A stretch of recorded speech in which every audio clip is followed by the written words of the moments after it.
with Gathering Storm Part 3, just around the river bend. I thought I'd talk to you today about the idea of good guys and bad guys in Thoughty K and how the return of Big Robbie G may affect this.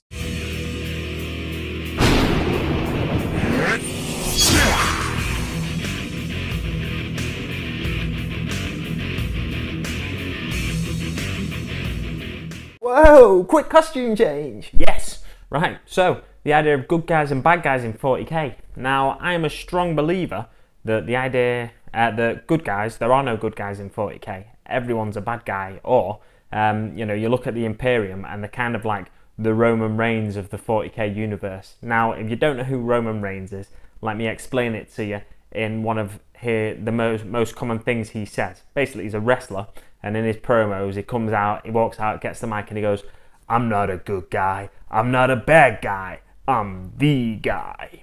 Right? He does that. So he's not a good guy, he's not a bad guy, he's the guy. He just gets the job done. Right? That's kind of what I see the Imperium as in Thoughty K. A lot of people think the Imperium are the good guys, but they're not at all. They do a lot of terrible, terrible things. And you know, they put it down to we have to, you know, it's a win at all cost kind of attitude that the Imperium have.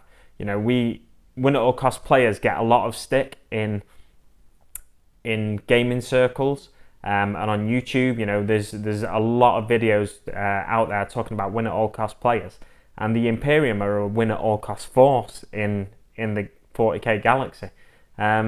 So yeah, I want to talk to you today about my thoughts on good guys and bad guys, but specifically how the return of Robute Gilliman, which is apparently how you say it, because there's been a GW thing video where someone says his name and that's how they say it. So it's Robute Gilliman. I've always said Roboute, but Robute Gilliman. And a quote that GW have released. I'll put a picture up now for you. Okay, so I'm going to read a nice dramatic reading for you. "Why do I still live? What more do you want from me? I gave everything I had to you, to them. Look what they've made of our dream. This bloated, rotting carcass of an empire is driven not by reason and hope, but by fear, hate, and ignorance. Better that we had all burned in the fires of Horus's ambition than lived to see this." Oh my god! Right, so yeah, Big Robbie G wakes up and he's like, "Oh, what has become of the Imperium of mankind? We're basically we rule the roost by fear, hate, and ignorance." Now, hatred plays a big part, in my opinion, in the Imperium of Man. Factions like the Death Watch. I alluded to this in a previous Warhammer Thoughty K video, and I spoke about how if they flip the universe on its head in the same way they did with fantasy when it became Age of Sigmar, and they separated the factions into grand alliances, I put the Imperium as a grand alliance of hate, and that was all the armies of the Imperium, because there's so much hate in the Imperium that there's no way they can be good guys. Absolutely no way. They have like zealots like the Black Templars, xenophobes, witch hunters. You know, they don't accept any. Well, you look at the Inquisition in particular, and they don't accept any divergence, or certain factions within the Inquisition. They don't accept any divergence from what their image of mankind should be. So any mutations and stuff, they want to purge all that.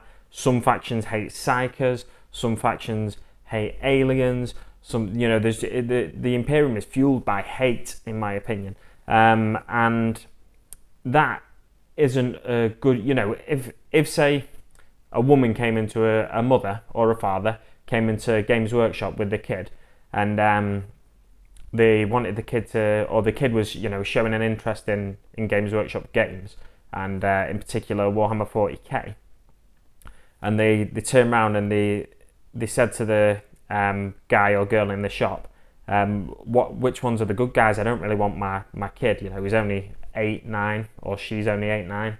I don't want them playing the bad guys because I want them to have a good moral standing kind of thing. Then the shop assistant can't really turn around and truthfully say, well, the Space Marines are the good guys, because they're not. Each faction within 40k has their own motives, and they do what it takes to achieve those motives and goals. So you look at the Eldar, they're probably a little less extreme than the Imperium in many ways, but they think nothing still of wiping out 1 million human lives in order to save 1,000 Eldar lives.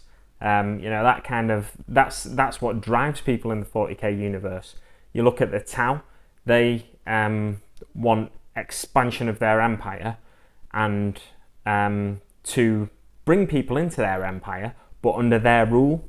And obviously there's factions out there like the Eldar and Imperium, and they don't want to be ruled by the Tau Empire. So there's always going to be conflict there, and there's orcs that they can't really reason with and stuff like that. And then you look at Tyranids, they're just the Great Devourer. They just move across the galaxy, consuming all biomass as they come to it. And yeah, there we go.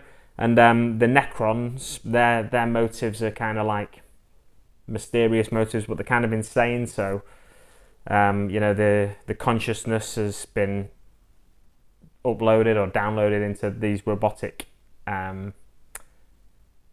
constructs, and then their motives are kind of dubious. They want a return to their old empire, and you know, so there's no real compromise in the 40k universe, and that's why I don't think there's any good guys or bad guys in the 40k universe.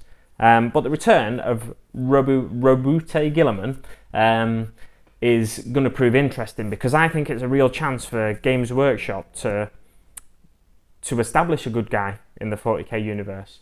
Not specifically Robute Guilliman, but the Space Marines he leads, the Ultramarines. You know, the Ultramarines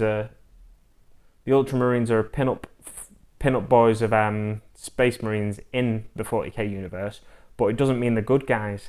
So Robute Guilliman could return, and he could rewrite the Codex Astartes. He could make amendments to the way the Imperiums run.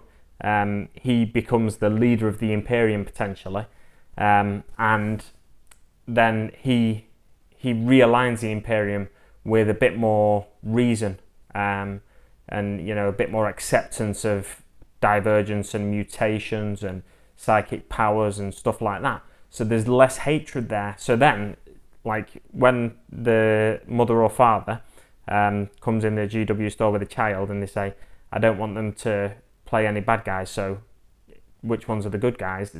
The store assistant can then literally turn around and go, the Space Marines are the good guys, because they've got no ulterior motives. They just want what is right for people as a whole. Now, would that take something away from the 40k universe? I'd say yes, it would.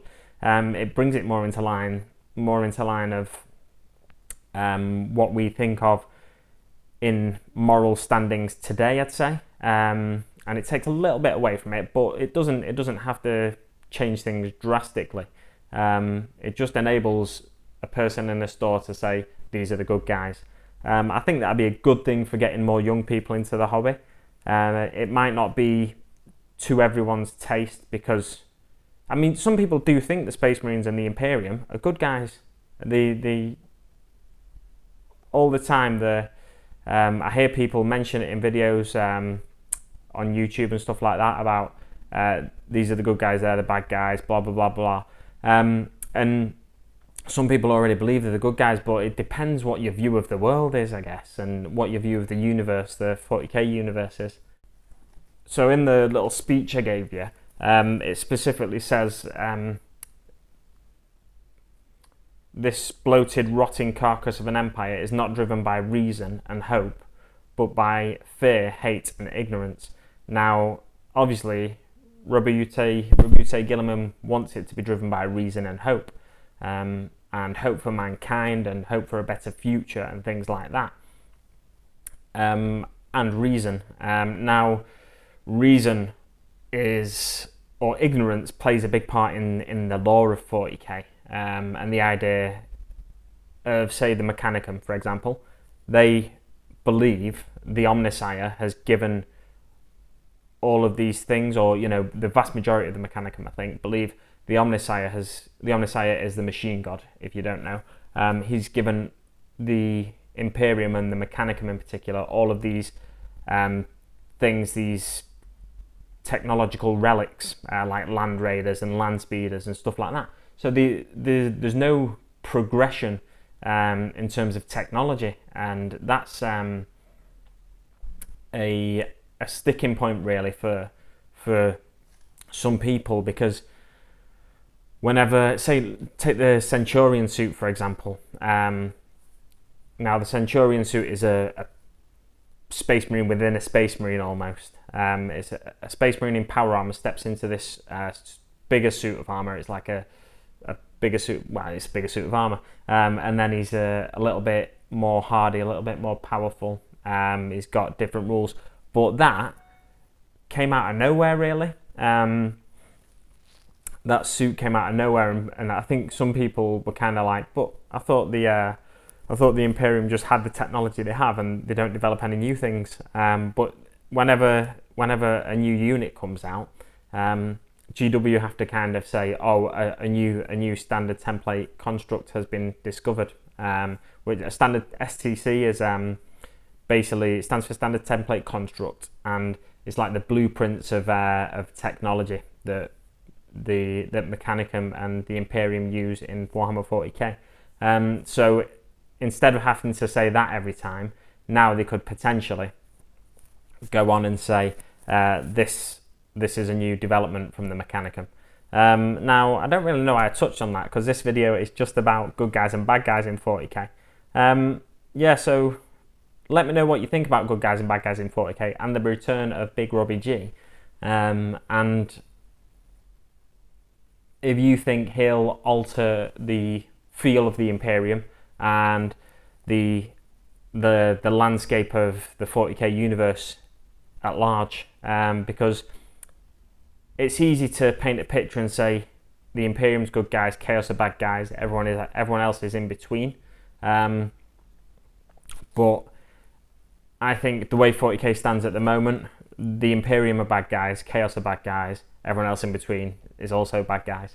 Yeah, so let me know what you think in the comments below of this slightly rambly video, as always, and I will see you on the battlefield.